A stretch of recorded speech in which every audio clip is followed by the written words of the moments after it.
Good morning, friends. Good morning.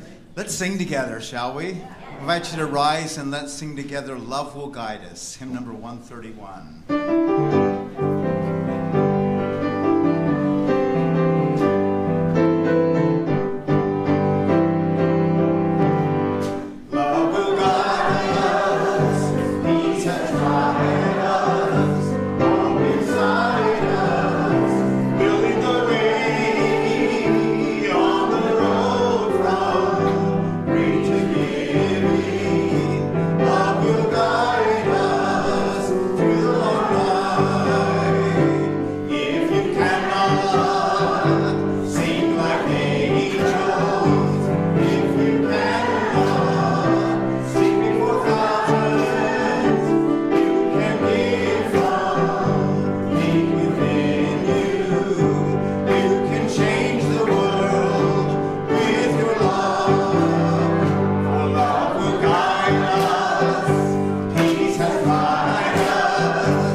Good morning. Good morning.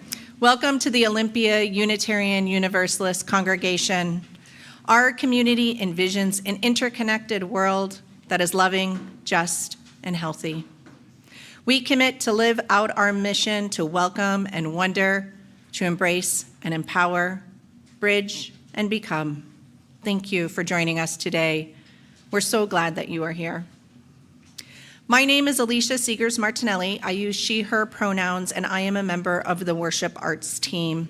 I'm a white woman with mostly dark brown hair, wearing glasses, and a teal jacket. Leading worship with me today is our guest minister, Reverend Ken Jones, and Troy Fisher, our music director. Our minister, Reverend Mary Gear, is away from the pulpit today. We do have a content warning for you this morning in today's service. Reverend Ken will be speaking about people without homes and what is a home.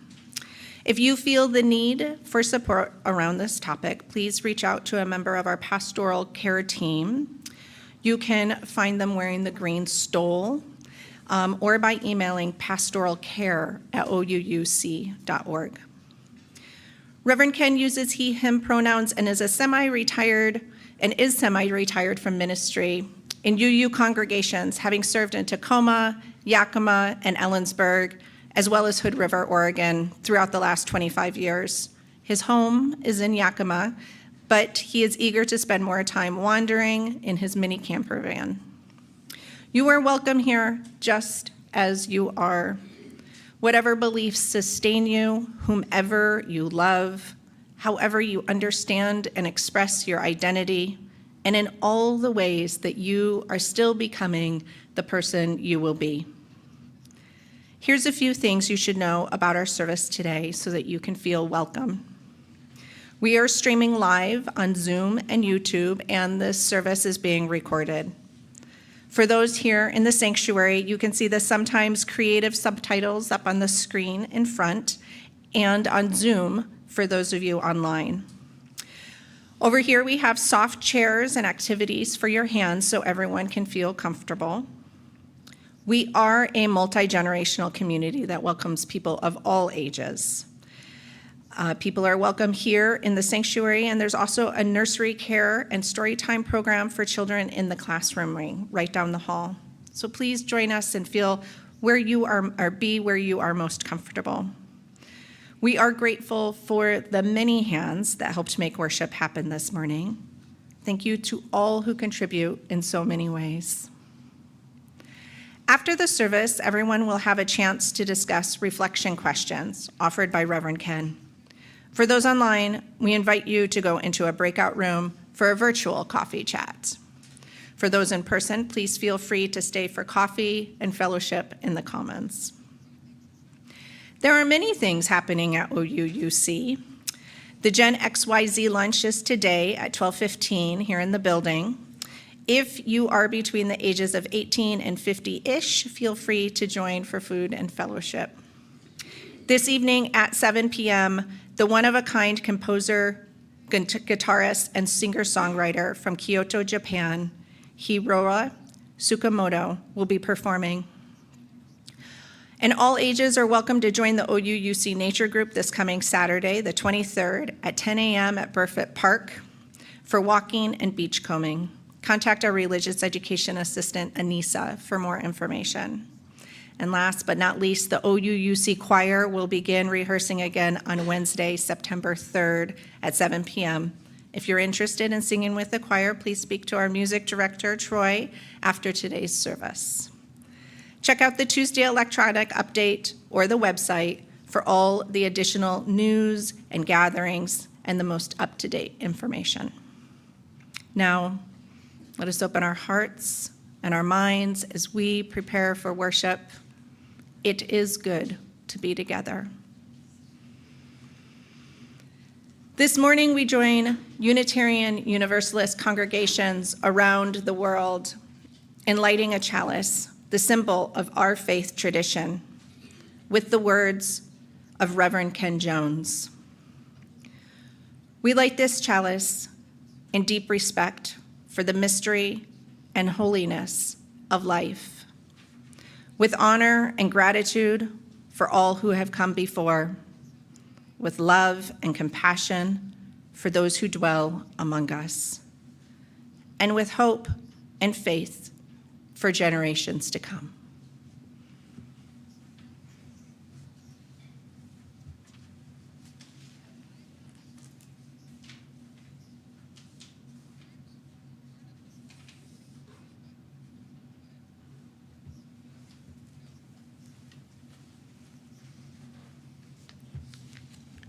Thank you, Alicia. It's good to be back here in this congregation after too many years. As she said, Reverend Ken Jones, I can use he, him pronouns. I'm a upper middle-aged white man with kind of graying dark hair, wearing a dark red shirt and light trousers. And I'd like to bring us into a space of worship by hearing the words from The Diary of a Young Girl by Anne Frank. I can feel the suffering of millions, and yet I look up to the heavens, and I think it will all come right, that this cruelty too will end, and peace and tranquility will return again. In the meantime, I must uphold my ideals, for perhaps the time will come when I shall be able to carry them out. Let's sing together again out of the Teal Hymn book, hymn number 1027, When the Poor Ones. I invite you to rise and let's sing together. If you're joining us online, you'll find the lyrics posted in the chat.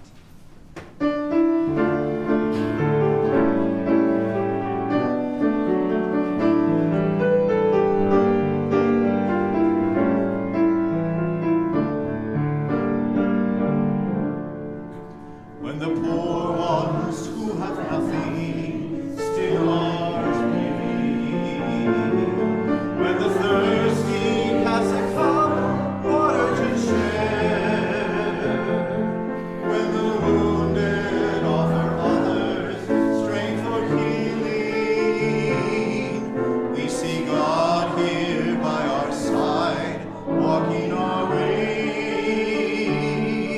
We see God here by our side, walking our way.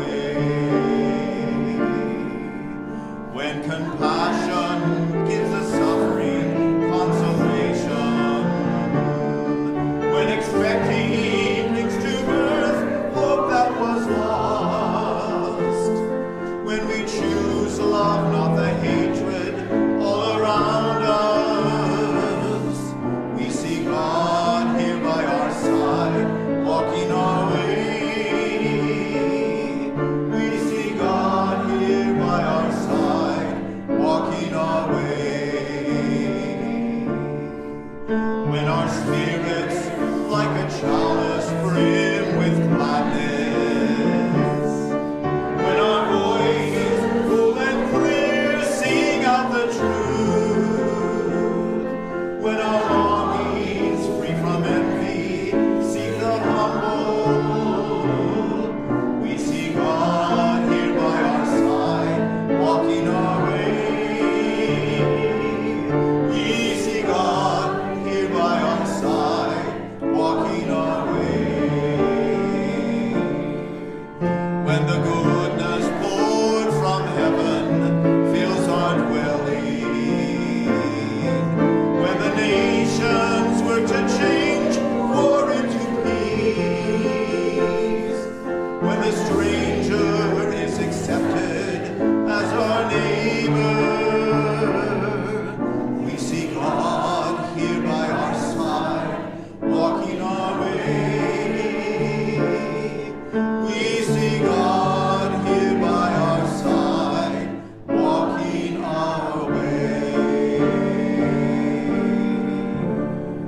have a story to share.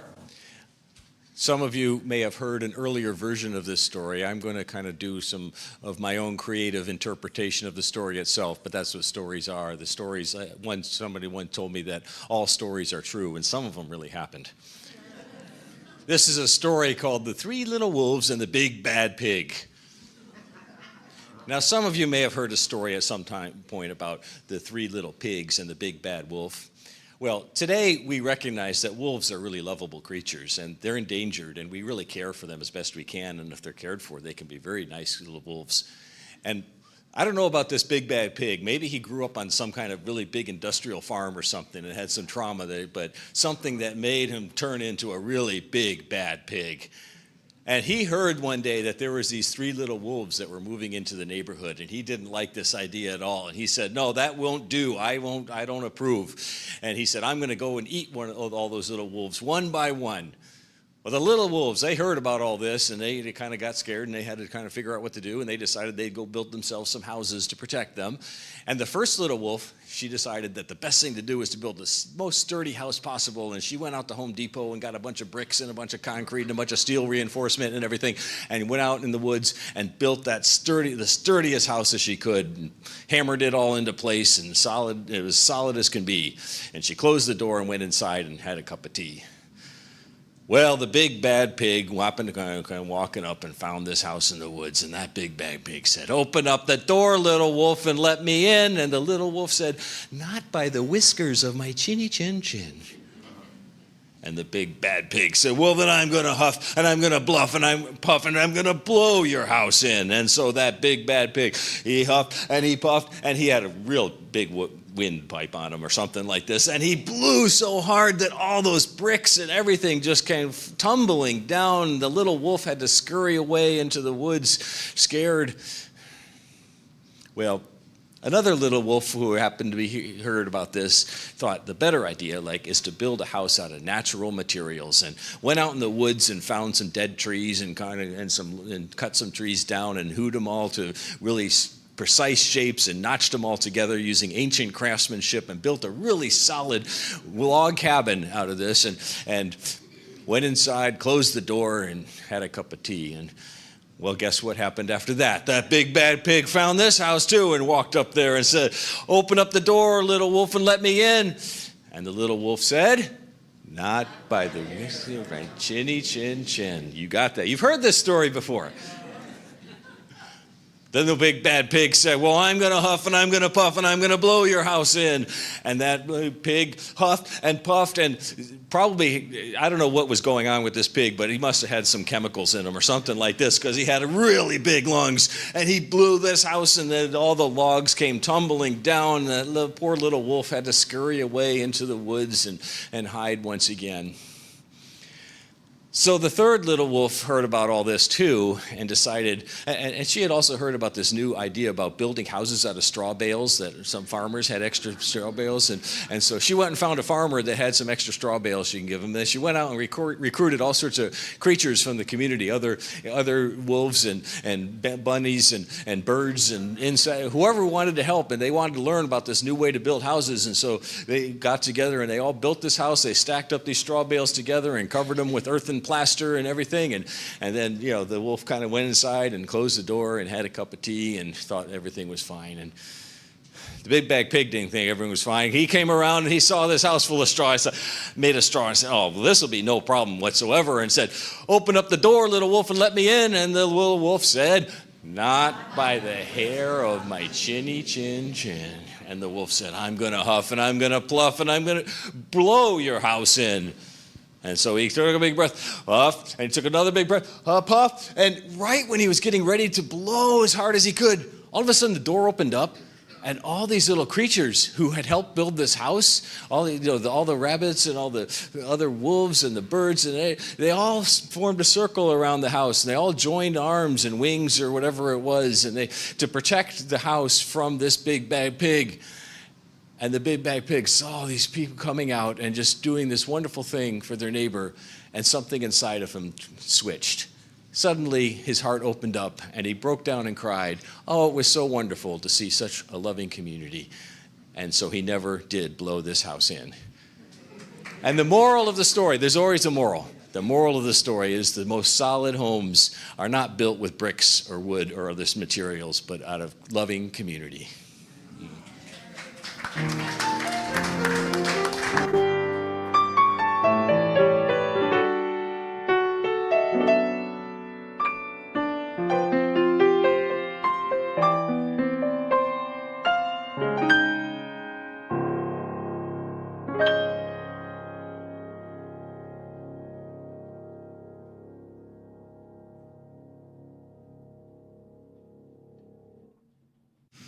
Each Sunday, we engage in the spiritual practices of generosity and gratitude by joining together in service to our community and to something greater than ourselves.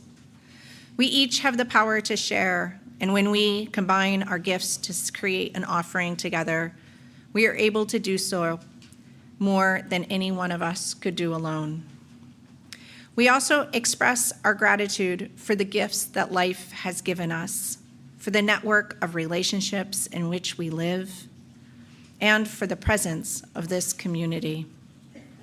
If you are new or visiting us for the first or second time, you are our guest, and we do not expect you to contribute. However, if you are moved to be part of our offering, what you share will be most gratefully received. The offering collected here works in two ways. Half supports the ongoing work of this congregation, which is also supported by our regular pledges. The other half of our offering goes to charity. Most is shared with an organization that serves our community in harmony with our Unitarian Universalist values. And a small portion goes to the OUUC Ministers Benevolence Fund to support the more urgent needs in this community. Our Shade of the Plate organization for July and August is Garden Raised Bounty, or GRUBS, Growing Home Collective. This program centers the reality that Black people's huge contributions of genius, highly skilled, and stolen labor was crucial in creating the United States. With a reparations-based approach, Growing Home Collective reduces barriers for Black people to access GRUBS programs, resources, and leadership opportunities. An advisory group with Black staff and community members leads this group to create affinity programming to center Black self-determination, creativity, and lived experience. May the offering now be generously given as it is gratefully received.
Thank you for your generosity and all the ways that you share your gifts.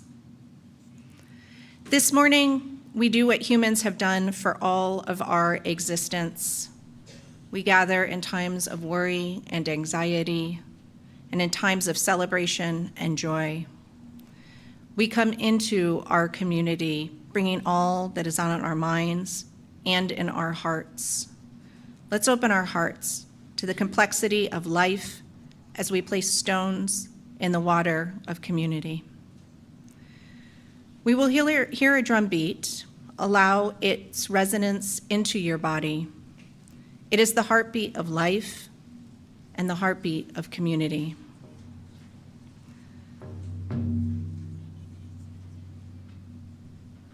Right now, I invite you to take a deep breath. Feel the air in your body.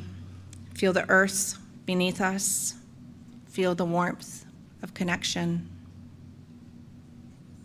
Today, we place a stone in the water with appreciation for the rain these last days, for bringing a drink of water to the parched earth and the thirsty forests.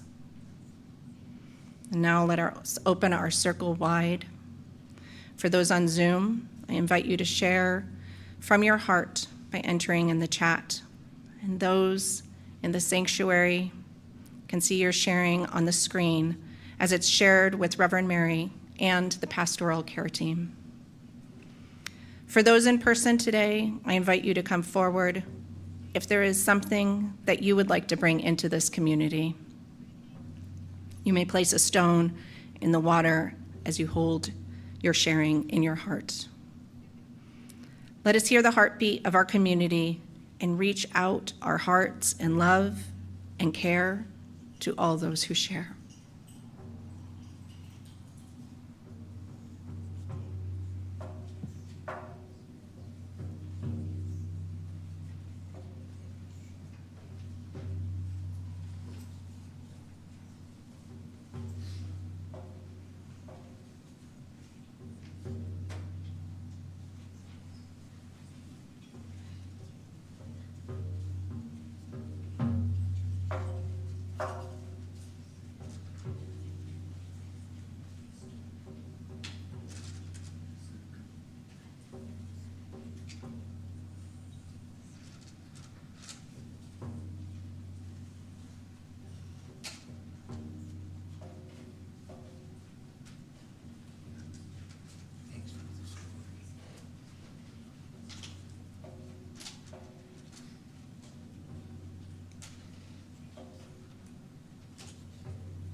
We place a stone in the water for all that has been shared online, shared from the heart.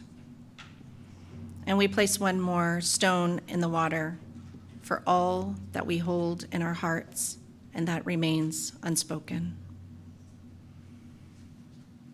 May you feel yourself witnessed. May you know yourself beloved.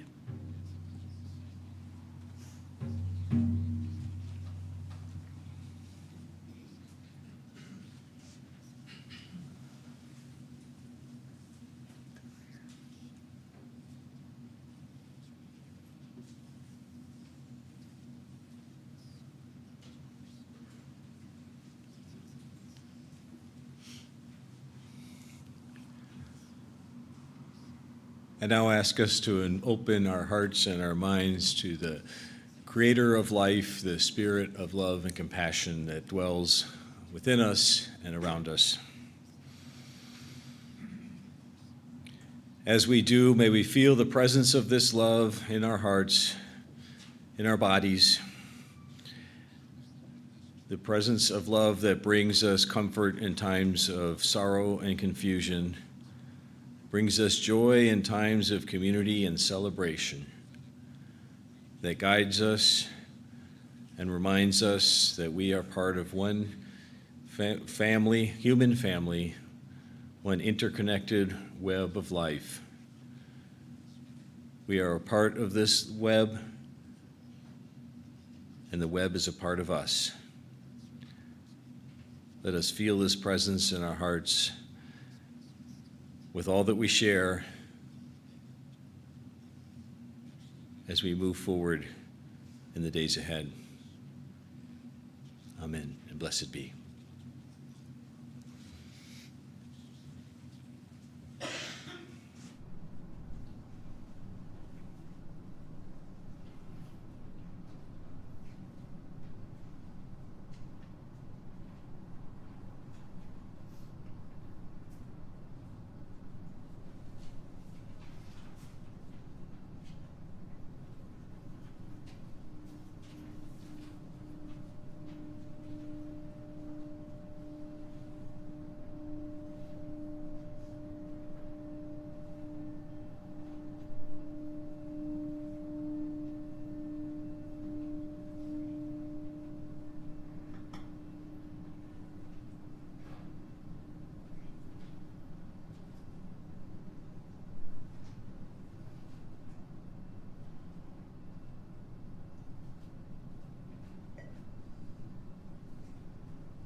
I invite you to join with me in singing this chant, Be Still and Breathe.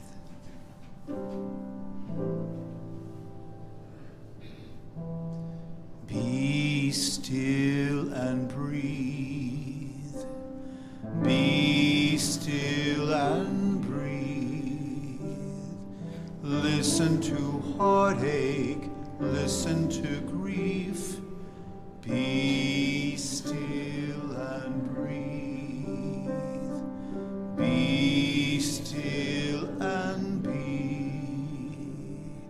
Listen to gladness, listen to joy.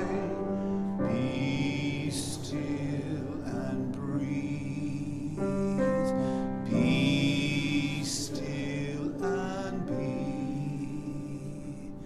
Listen to anger, listen to hurt. Be still and breathe. Be still and be. Listen to beauty, listen to grace. Be still and breathe. Be still and be. Listen to you, listen to me. Be still and breathe. Be still and be.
Today's reading is an excerpt from The Unsettling of America by Wendell Berry.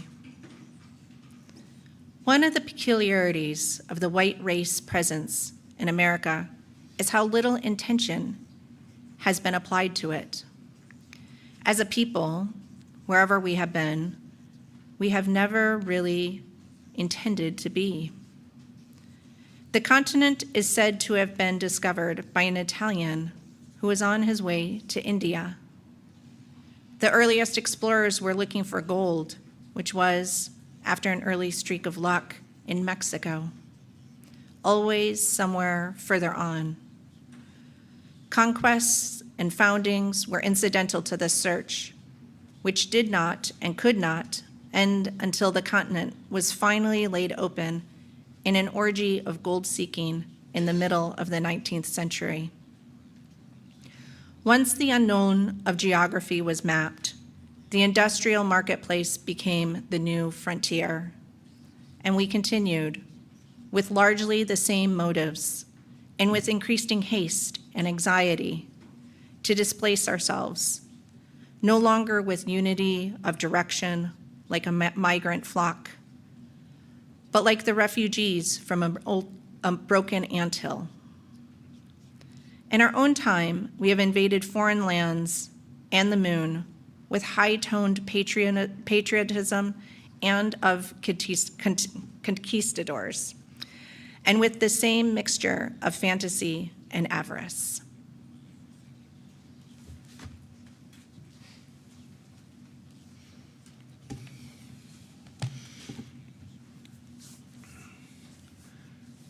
I want to start off by sharing with you a little mini epiphany I had several months ago.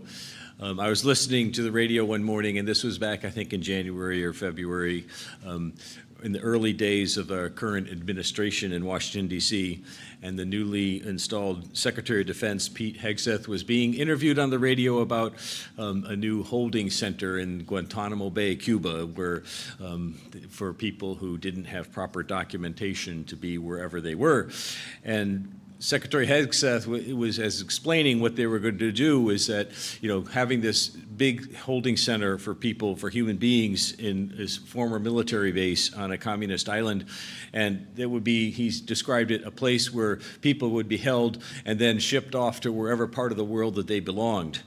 And I had a little epiphany when I heard that. As much as that kind of thinking revolted me, it gave me a little insight into what is behind this kind of thinking, that there's an assumption that people in positions of power have the authority to understand and to define where people belong and where they do not. And I believe it was the same kind of thinking that resulted in, just a few weeks ago, a president issuing a order about homelessness people in America, and an order that was in very much the same spirit, because it was aimed at basically removing people from wherever they were to take them someplace else that they didn't belong. Now, this latest atrocity from this administration flies in the face of the intentions of many people, and including, I guess, some of you here today, who 20 some odd years ago defied authority and law and helped create Camp Coyote on various church properties, including this one, in which people experiencing homelessness could find basic shelter and support. I remember hearing about this and being inspired by that effort when I was living in Tacoma, and thinking that creating such communities contained the seeds of what would become a new way of housing people, connecting people to communities and helping to restore humanity to those who are too often discarded. As I'm sure you all know, the seeds were indeed planted back then, and today Camp Coyote has evolved to become New Horizons Communities, which has built and runs at least 3 innovative developments, offering not just housing, but also hope and community to dozens of individuals, offering them a place to belong. I'm sure I don't need to tell you about all this, for I know that the Olympia Unitarian Universalist Congregation has been and continues to be supportive of this effort. What I do want to tell you about is one of the ripple effects of this effort, one that I have been intimately involved in over the last 10 years, over in the dry and red part of the state where I live, called Justice Housing Yakima. Justice Housing was originally inspired by Coyote Village and another project called Opportunity Village in Eugene, Oregon. And I'll say more about that in a minute.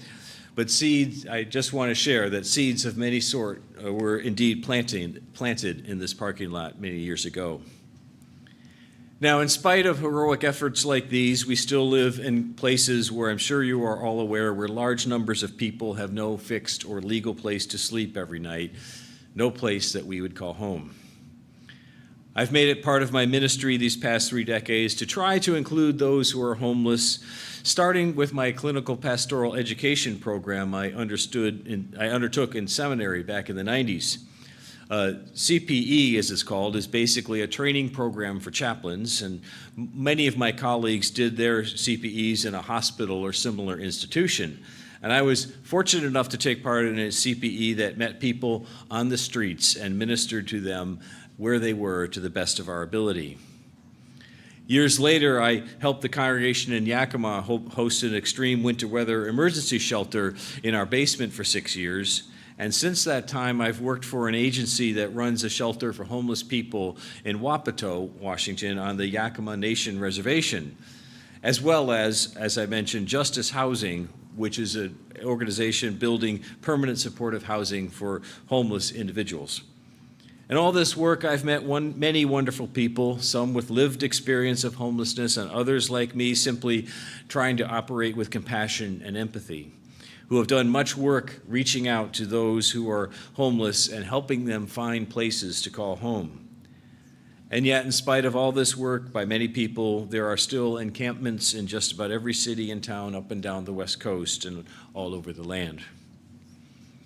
I don't say this to invoke despair, for I've witnessed too many wonderful things doing this work to ever feel like it is for naught.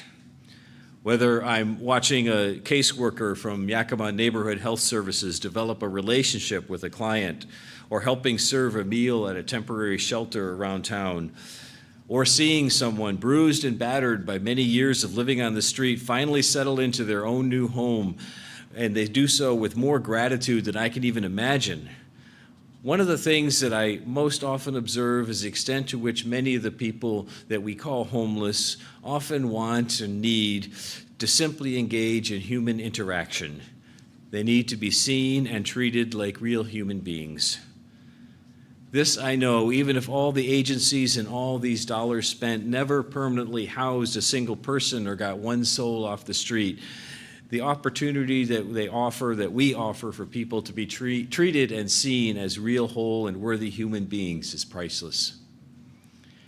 I learned this early on back in my seminary CPE down in Berkeley, and there was one guy that wandered the streets a lot that we came across regularly, who used to walk up and down Telegraph Avenue with a little paper cup with a change in it and walking up to people and asking for change. And you probably have seen people like this many times in your travels. And I was walking one day with one of my colleagues in the CPE, whose name was Mary, and we came up to, and we both put some change in his cup while we were talking to him, and Mary said, and he kind of ribbed Mary a little bit by saying, "Oh, you didn't give me any change yesterday," or something like that. And that was another one of these mini epiphanies, that when I saw that, I realized that what Ralph was really needing, it didn't really matter about the change in the cup. He just wanted us to stop and talk to him and have some kind of interaction. And I think of that oftentimes when I encounter people on the streets or whatever, that really the money that you put in the cup or whatever it is just the medium through which you find that connection. Now, it may sound like I'm not saying much, and maybe it isn't, but it is necessary to say, if only because our culture has developed a great capacity for treating people like something other than human beings. We sometimes do it with the best of intentions, even as we try to help them. We tend to treat them like numbers or statistics, like problems to be solved, like mechanical robots whose choices should be limited to ensure that they make the right ones. Even in the ways we refer to them, we tend to erase their humanness, like when we say the homeless, or talk about people who are living someplace other than a traditional house or apartment. I've learned in my work with people in such situations to try to avoid that kind of language, but I'm surprised by how frequently it comes back to me and is invoked by many people I know operating from a place of compassion.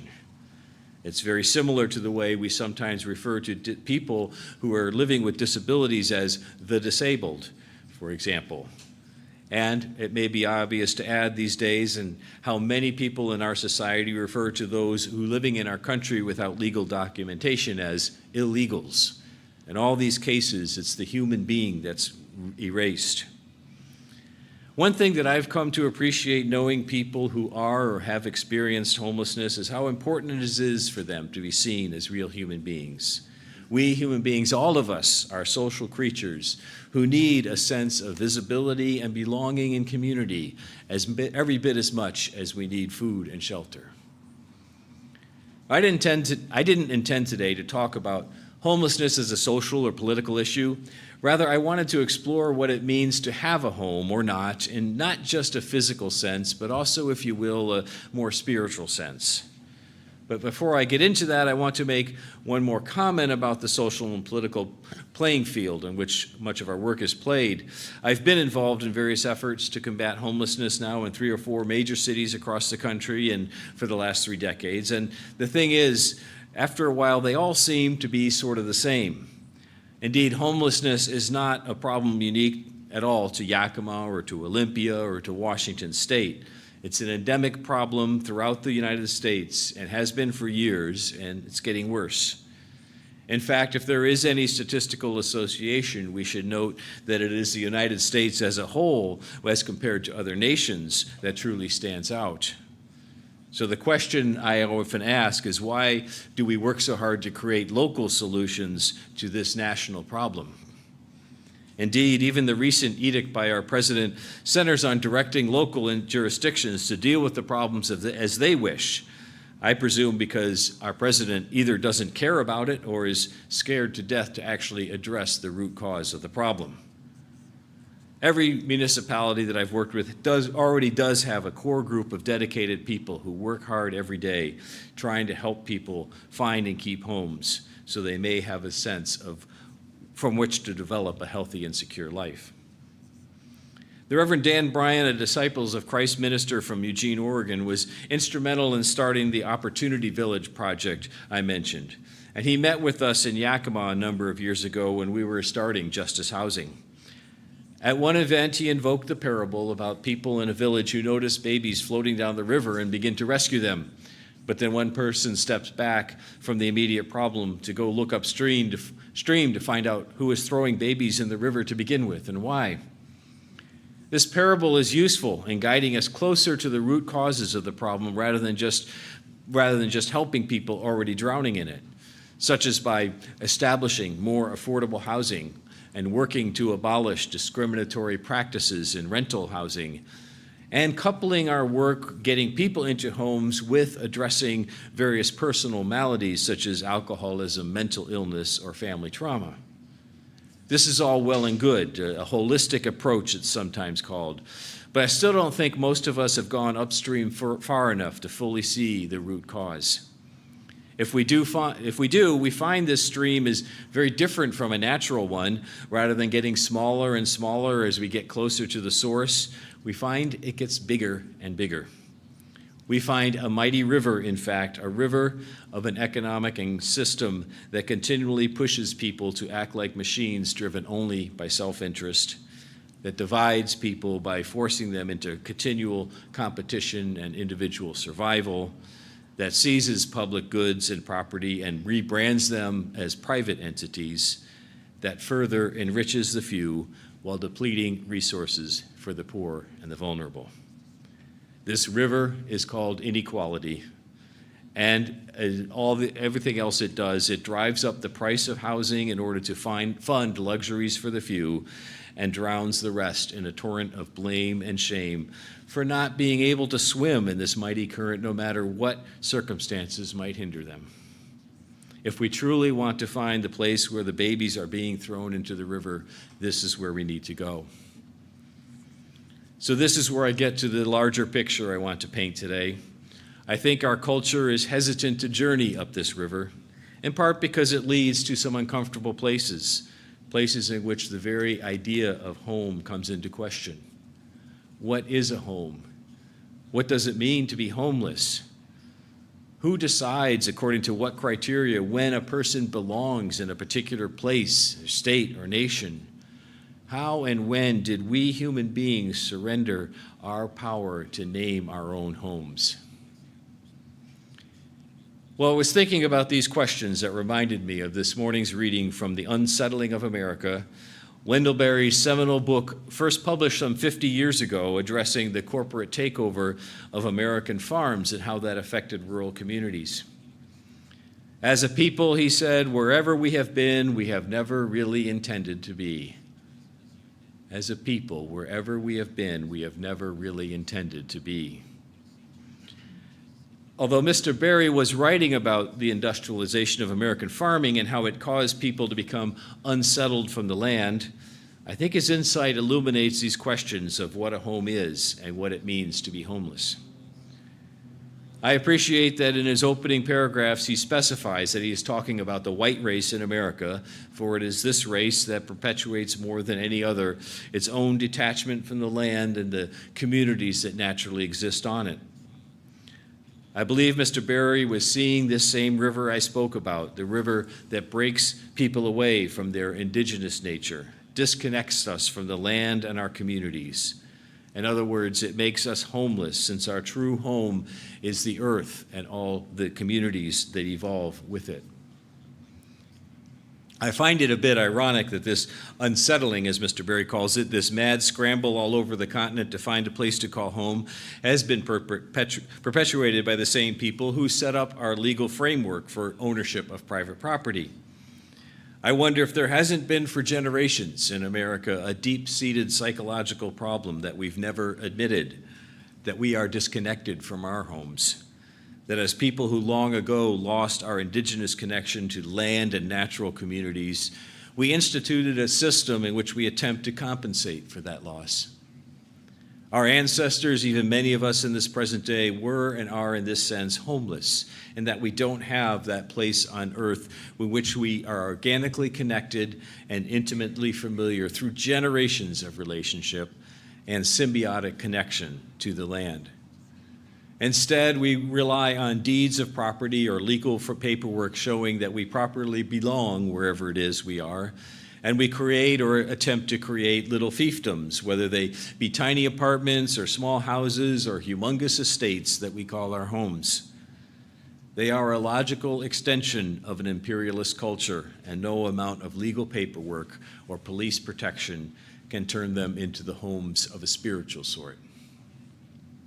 I remember some years ago a friend referred to himself as part of the middle-class homeless, he said, referring to his family history of moving to different homes and cities and states throughout his life. I have a similar story. Growing up, my family moved 5 times, all but once to a different state, and between the time I was born and when I graduated from high school, and from the time I finished college until now, I've had about 20 different addresses in 5 different states. Yet today, my name is on a deed of property, which gives me the legal right to call it my own and not allow anyone else, even those whose families have been in the area for generations, even those who are indigenous to that area. It doesn't allow anyone else to set foot on it. But I am not considered part of the problem, am I? For I operate within this legal construct. Yet the question still haunts me. Who is really homeless? Me or the person sleeping in the alley behind my house? Wendell Berry's book is a lament, in part, on the demise of what did constitute the closest thing to true settlement that the white race formed on this continent, the family farm. For a few generations anyway, many of our ancestors did settle on a piece of land, a place with a community, for a while, and we must add, often by forcibly removing the true indigenous people from it. But Mr. Berry gives witness to the widespread usurpation of this settlement in the name of bigger and better, by that he means more profitable, agriculture. The power and the trend behind this is the same river I spoke of earlier, the river that transforms the value of everything, including land and people, into vehicles for profit-making. So we went from being a semi-settled people on family farms and rural communities to being vagabonds, clamoring around ever larger cities, staking out claims that became more and more valuable and ever more out of reach for all but the most financially secure. Is there an end to this trajectory? Or will this keep on going until only a very few rich and powerful people claim all the land and buildings on it, while everyone else has to scramble to find places on which they won't be forcibly removed? I'm not naive enough to believe that we can easily go back in time to correct this disconnection our culture has from the land and from each other by reverting to previous social and legal arrangements. But I believe we need to be honest with ourselves and with each other in order to truly understand what we have to do. All human beings have an innate need for a home, which begins with a building with a door and a key and a piece of paper saying that one belongs there, but is also a place to be seen, to know and be known, a place to feel safe and at peace, a place to be a citizen of a community. Indeed, this need is better understood not in terms of buildings or pieces of property at all, but rather as communities of belonging, like the little wolf building a community of beings that in turn built her house of straw. To whatever extent that any of us don't have this connection and community in our lives, it is probably not a stretch to say that we are all homeless. Perhaps this is a feature of our culture and not an accident. I don't want these words to be interpreted in any way to imply a lesser sense of urgency for those who do not have proper homes for them to be housed. That remains a serious problem that we all need to work on. What I'm saying is that we need to try to understand the full extent of the problem by looking honestly at the root causes of it and how these causes relate to our own comfort. One of the characteristics of indigenous communities, including, I believe, that of the Yakima people who inhabit the land I live on for thousands of years, is one doesn't have to earn a home. Home is a given. In fact, many of the people at Noah's Ark, the shelter on the Yakima Nation lands that I spoke about, have grown up there. Over 50% of them identify as Native American, and many of them feel more at home in the shelter for homeless people than they do traveling to a faraway city to try to find services. And that's one of the struggles that we deal with in the news, are that they don't want to leave because that is their home. It is the earth and its arrangement of ecosystems, and it is the people with whom one is born and shares the land. That is our home, our true home, our spiritual home. In this light, we can see the folly and the evil of shipping people all over the earth to find the place that they supposedly belong, or of incarcerating those who may be searching for that place in the parks and underpasses around town. This is what I believe underlies the commitment to groups like New Horizons, as it does with Justice Housing Yakima, which has been developing a village of permanent supportive homes for people who have been homeless. I got involved in this group when it started precisely because the solution it offers goes further into this territory. It is not only a development of affordable housing in which social services will be offered, vital as that is also designed from the start to be a supportive community of peers who will work together and oversee and care for the community. Two of our core principles have been that all people need homes and that all people must be treated with dignity and respect. We are all very gratified that Cottage Hill Place, the first project of Justice Housing, opened its first phase earlier this year, providing permanent supportive homes to 16 formerly homeless individuals. But not only housing is what we provided a community as well. And indeed, they have formed a resident council under the leadership of some of the residents, and they put together community events and engage in mutual support. In fact, just a few weeks ago, this resident council had put together a luncheon to thank all the board members and others that had made this happen, and we were treated to a beautiful, home-cooked meal, and were given many gifts and they expressed a level of gratitude and support that I find so rare these days. It was truly a touching moment. I also want to hold up here the value of supportive religious communities like this one. We are here in this church, I believe, because having a house is not enough. We come together in religious community to help meet our need for connection, if not to the land directly, at least to many who share our desire to be in a community in which we find that sense of belonging. As we know, religious communities are changing in this country, and to the extent that some of these changes are driven by that same river of exploitation and private desires, I hope we can resist following that trend. Too often, the big churches become nothing more than flashy show, entertainment for a bored population. That's an easy road, but one that is destructive. The communities we need foster our connection to this land, this earth, the people around us, and are centered, as our Unitarian Universalist values attest, on love. They are centered on the love that brings us together and that we, in turn, share with the world.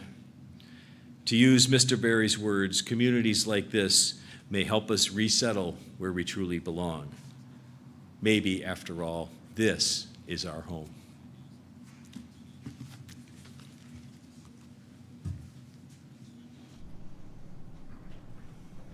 Let's join together in singing a closing hymn. Hymn number 1064, Blue Boat, Home. I invite you to rise in body and our spirit, and let's sing together.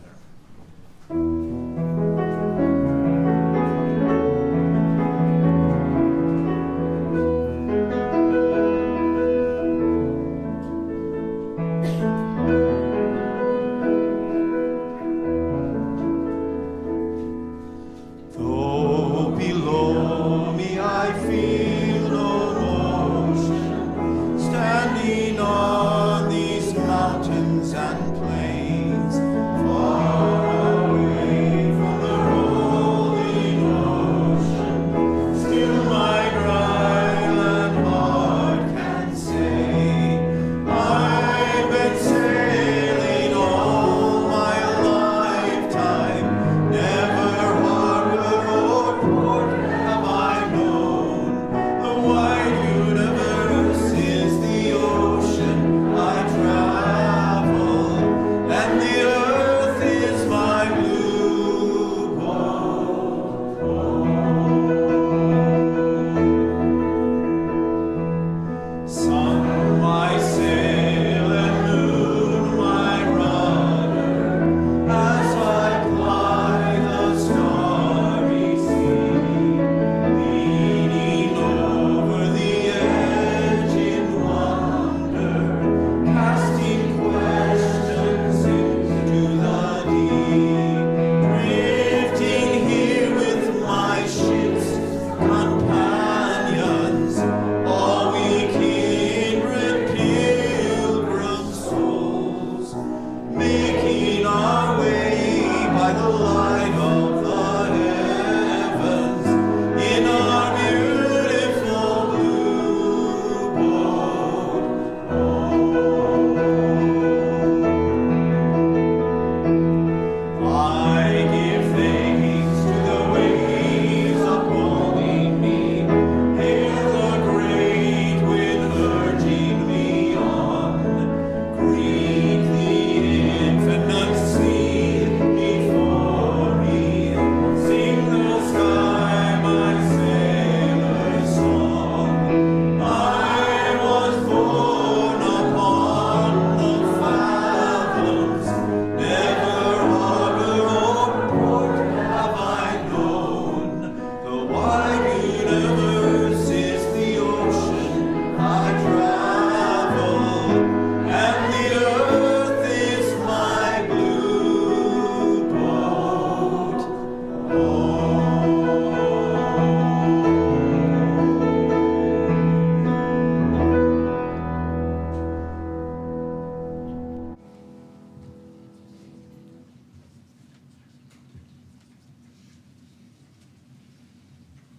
We extinguish this flame, but not the light of truth, the warmth of community, or the fire of commitment.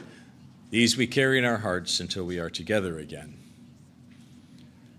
Go forth from this place, energized by the Spirit, tempered by compassion, and always guided by the love that centers our faith. Go forth from this place, and always remember that all that is required of you is to do justice, love mercy, and walk humbly with your God.